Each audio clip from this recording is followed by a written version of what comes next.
Nje ndabahaye ikaze mwebwe mwese abanywanyi b'ibiganiro byacu abatwumviriza nga kuri nomonesha kure yacu ana yanyu ya Burundi News TV.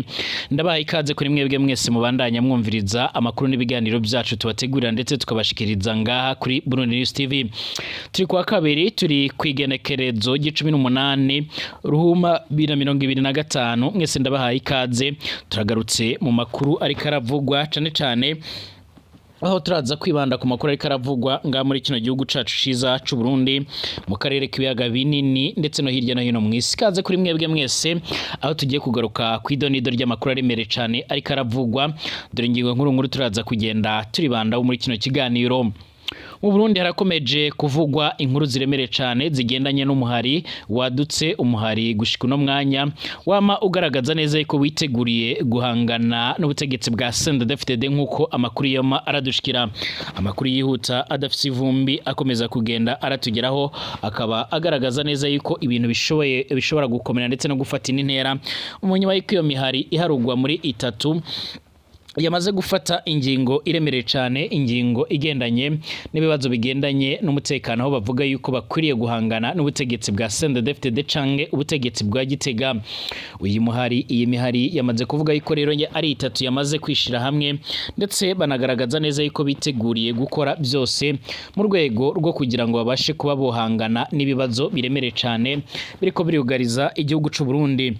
Uburundi kandi bugiye gutangura kugwanwa kuri uru rugero ruremere cyane mu gihe abandi bategetsi bagiye batandukanye bavuga yuko na Regitabara ubwayo yari imaze guhangana ku buryo bukomeye cyane n'ubutegetsi bw'i Burundi ndetse abatari bakeya bakaba bagaragaza neza yuko ibintu bishobora kuba byofata indi ntera isaha iyo ari yo yose. Murazi Regitabara ingene yama irahangana n'ubutegetsi bw'u Burundi ndetse gushika no mwanya abatari bakeya bakaba bavuga yuko Regitabara yakomeje kugenda irahangana ku rugero rudasanzwe nkuko bikomeje kugenda biravugwa.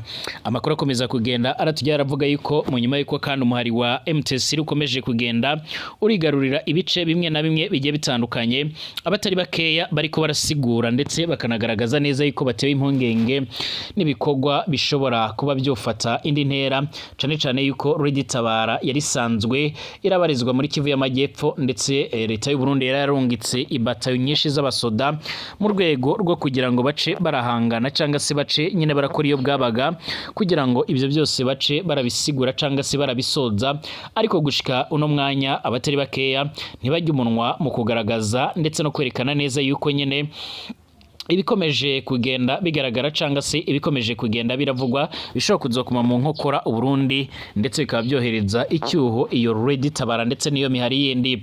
Turagaruka kandi ku makuru akomeje kugenda aravugwa cane amakuru akomeje kugenda aravugwa mu bibera mu buseruko bwa Republika iharanira intwaro rusange ya Kongo. Ingabo za Uganda zizwi nka UPDF zamaze gushika mu mujyi wa Bunia nkuko bigaragara aho zigiye guhangana n'ubundi n'imihari imwe n'imwe nkuko bikomeje kugenda biravugwa.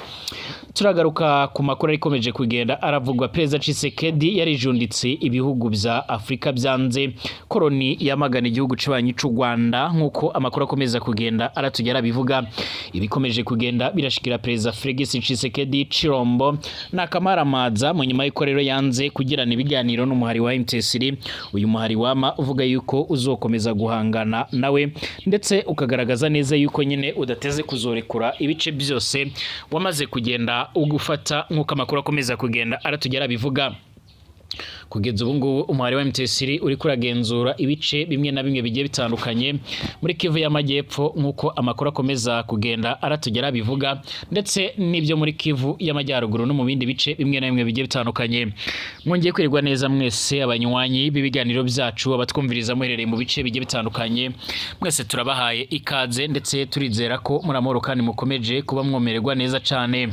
Ndabahaye ikaze mwebwe mwese abatwumviriza muri ngaha muri kino gihugu cacu ciza c'u Burundi, abatwumviriza muri mu karere k'ibiyaga binini ndetse no hirya no hino mu isi, mwese ndabahaye ikaze kuri mwebwe mwese. Nimba rubwa mbere ngaha ndagusaba uko upyonde kwanditse sabone kugira ucaronka amakuru n'ibiganiro byacu bane natwe 5 kuri 5 mu makuru n'ibiganiro byacu tubategurira ndetse tukabashikiriza ngaha kuri no monesha kure yacu ana yanyu ya Burundi News TV. Ikaze kuri mwebwe mwese turabera hamwe ibikomeje kugenda biravugwa. Reka turabira hamwe ivy'abagwanyi barahiriye gushira akadomo rero kanyuma ku butegetsi bwa Evariste Ndayishimiye yarongoye Burundi, ubutegetsi burongowe nyene na CNDD-FDD nkuko bikomeje kugenda bigaragara canga se nkuko bikomeje kugenda biravugwa. Uyu muhari kandi urakomeje gutangaza ibingibi mu nyuma yuko nyene Burundi nyene baburiwe kuba maso ngo kuko rero igitero cyoba cyugarijwe. Aya ni amajambo aherutse gutangazwa n'umukuru w'igihugu. Nimburo abaturage b'u Burundi bagenewe rero na perezida w'iki gihugu Evariste Ndayishimiye yaravuze ko bakwiye kuba maso ngo kuko rero nta wamenye igihe u Rwanda ruzobaterera canga se ruzoterera icyo gihugu cabo. N'ubutumwa perezida Evariste Ndayishimiye rero yatangaje arakoresheje ubuga bwe bwa X mu gatondo nyene ko kuri iyi ndwi iheze twamaze gusozera hari kwigenekerezo g16 Ruhuma 2025 yarababwiye ko u Burundi bwiteguriye kugwana n'u Rwanda kandi ko rero bakwiye kuba maso nkuko vyama bigaragara. Yaragize ati nyuma y'ibiganiro byinshi mperuka kugirana n'inshuti z'u Rwanda abari biteze kungukira mu gitero c'u Rwanda ku Burundi nibasubiza amegwe mwisaho, ariko abarundi murabe maso kuko rero ntawe uzi umunsi w'umujura canga se igihe boduterera. Haraheze iminsi Evariste Ndayishimiye yaravuga amajambo yagashoza ntambara anagaragaza ko rero igihugu ce kiteguriye gutera u Rwanda kandi ko rero nyene kizarutsinda. Ubwo kandi uyu mukuru w'igihugu yarasuraga abanyagihugu bo mu ntara ya Kirundo kwigenekerezo rya 11 Ruhuma 2025 nabwo yaravuze amajambo asa nayangaya nkuko bigaragara. Aho yaragize ati mwebwe rero mwitegure ntimugire rero ubwoba bariya turaziranye mu Bugesera nyene muraziranye kuva ku ngoma ya Cami ntibigeze rero baratunesha, ubu nibwo rero nyene badushobora mubibutse muzi Kirundo aho byovuye. Ibyo abivuze mu gihe iki gihugu rero c'u Burundi cyohereje abasirikare bacu muri RDC aho rero barahuje imbaraga n'ingabo z'icyo gihugu ca Republika Iharanira Rusange ya Kongo n'imari yitwaje intwaro erimo FDLR ndetse n'abazarendo n'indi irakorana byafi na leta ya Kinshasa. Ahanini bivugwa ko rero nyine uko guhuza imbaraga bashaka ko rero bozotera igihugu c'u Rwanda bakarukuraho bagakura ubutegetsi bwa perezida Paul Kagame. Mu nyuma y'ibyo byose kandi nyine nkuko bikomeje kugenda bigaragara imihari yitwaje ibigwanisho y'abarundi yaratangaje ko yihuje kugira ngo itere igihugu c'u Burundi kandi ko izoshyira akadomo kanyuma ku butegetsi bwa perezida Evariste Ndayishimiye nyene arongoye igihugu c'u Burundi. Ubutegetsi burongoye n'umugambwe CNDD-FDD ni imihari kandi irimo wa FLB abarundi n'uwa UPF yemeje ko rero yihuje kugira ngo irwanye ubutegetsi bwa CNDD-FDD. Bikaba bikubiye rero mu itangazo iyi mihari yashyize ahabona ku munsi w'ejo hari kwigerekerezo g17 Ruhuma 2025. Major Mugisha Jab umuvugizi wa FLB abarundi muri iryo tangazo yaravuze ko iki cyemezo cyarafatiwe mu nama yarahurije iyi migwi muri komine Musingati aho mu ntara ya Bubanza kwigenekerezo g16 Ruhuma 2025. Avuga ko iriya mihari kandi uko ari itatu yihurije mu ihuriro rya FBL abarundi ndetse ko yiteguriye gukora ibishoboka byose kugira ngo igwanye ubutegetsi bwa perezida Evariste Ndayishimiye ndetse no kubushyiraho iherezo. Muri iryo tangazo yaragize ati kandi FBL abarundi irashimangira ko yiteguye guhangana n'ibibazo byose irwanya CNDD-FDD kugira ngo ibohore rero igihugu cacu kiri mu bibazo nkuko byoma bigaragara. Yarasobanuye kandi ko Uburundi buri mu bibazo bijanye n'ubukungu kandi ko byavuye ku miyoborere mibi y'ubutegetsi buriho rero. Icindi yaravuze ko Uburundi bukomeje kubiba rero amacakubiri ku bene gihugu ndetse kandi ko iyi leta iriho yifatikanya n'imihari y'iterabwoba irimo nka FDLR, umuhari ugambirira gutsemba ubwoko bw'abatutsi nga mu karere. Umuhari wa FLB abarundi kandi uri mu bigambye kugaba igitero caragabwe mu birindiro by'ingabo z'u Burundi ni muri komine Mabayi intara c'ibitoki mu mwaka w'2019. Ikiciramwe rero abasirikare 38 abandi benshi baca barakomerekeramo.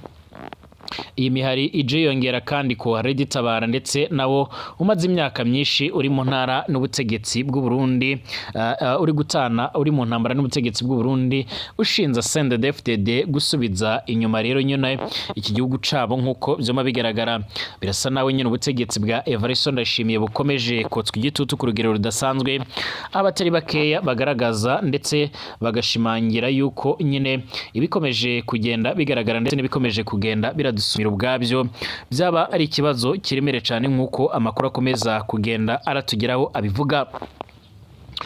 Tugaruke ku yandi makuru akomeje kugenda aravugwa nga mu karere k'ibiyaga binini nkuko bikomeje kugenda biratugeraho cange nkuko amakuru akomeza kugenda aratugera avuga mu misi iheze nibwo umugaba mukuru w'igisoda ca Uganda nkuko vyoma biragaragara ni General Kainerugaba Muhoozi umugaba mukuru w'igisoda ca Uganda akaba umuhungu wa Perezida Yoweri Kaguta Museveni arongoye igihugu ca Uganda yaravuze ko ingabo zabo zishobora kwinjira muri Kongo kugira ngo zihangane n'inyeshamba.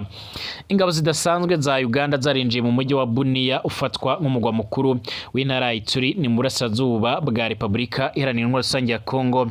Aya makuru yaremejwe n'umumenyesha makuru Andre Mwenda watangaje ko rero yavuganye n'umugaba mukuru w'ingabo za Uganda General Muhoozi Kainerugaba asanzwe ari inshuti ye ya bugufi.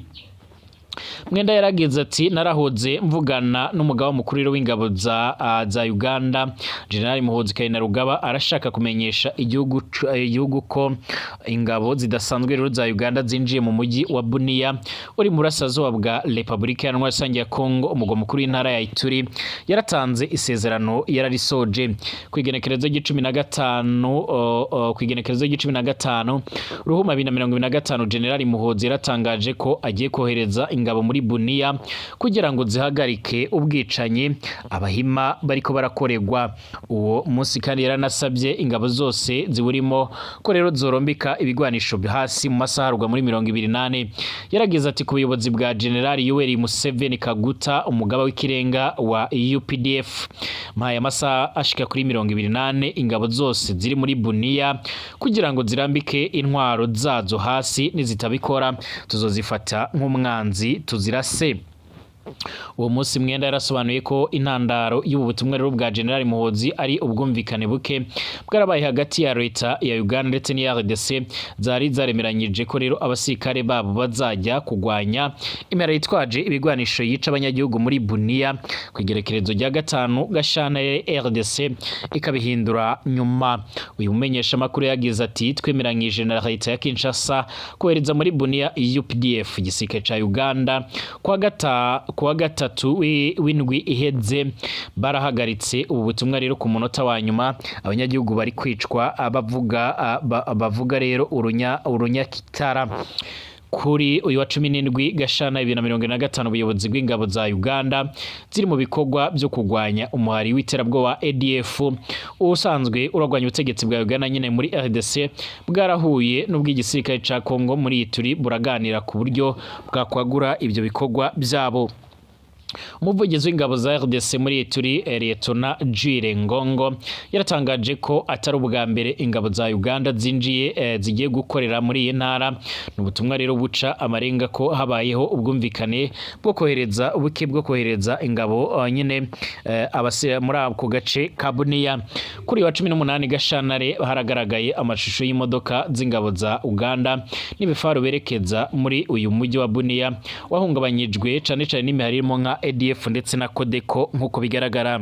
Ubusanzwe leta ya Uganda irasanzwe irafisanye icyo twovuga nk'amasezerano aremere cyane hagati y'ubutegetsi bwa Uganda ndetse na Kongo mu rwego rwo kugira ngo bace barifatikanya mu bikorwa bya misi yose byo guhangana n'umuhari wa ADF usanzwe uragwanya ubutegetsi bwa Uganda ndetse n'abandi bace bamwe na bamwe nkuko bikomeza kugenda bigaragara nkuko amakuru akomeza kugenda aradushikira gushika uno mwanya ibikomeje kugenda biravugwa birateye impungenge.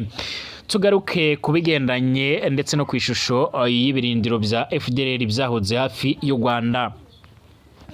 muri Mutarama 2025 bagwanye umuhari witwaje ibigwanisho wa MTSR baragwanye urugamba rukomeye cyane bagamije gufata igisagara ca Goma n'ibigwati bigikikije nibice bihana imbibi kugira ngo babigereho nyene barabanje gufata ibirindiro bikomeye cyane by'ingabo za Republika Iharanira ya Kongo abacangero ndetse b'abanyaburaya n'umuhari w'iterabwoba wa FDLR nkuko rero byarashimangiwe na raporo zitandukanye. FDLR amaze imyaka myinshi irafise umugambi wo guhungabanya u Rwanda yarashinze ibigo bya gisirikare byinshi hafi y'umupaka warwo n'ibigo byari byegereye cane iby'ingabo za ADC n'abandi bafatanya bikorwa barahuje umugambi wo gutera u Rwanda. Umumenyesha makuru James Munyaneza wa The New Times araherutse gusura ibice byo mu majyaruguru ya Goma ni muri teritwari ya Nyiragongo ibyari biherereyemo rero FDLR yarasobanuye ko ikigo ca gisirikare ca FDLR cari hafi y'u Rwanda cane cyari ku musozi wa Kanyamahoro ni mu ntera y'ibirometero 3 werekeza ku Rwanda.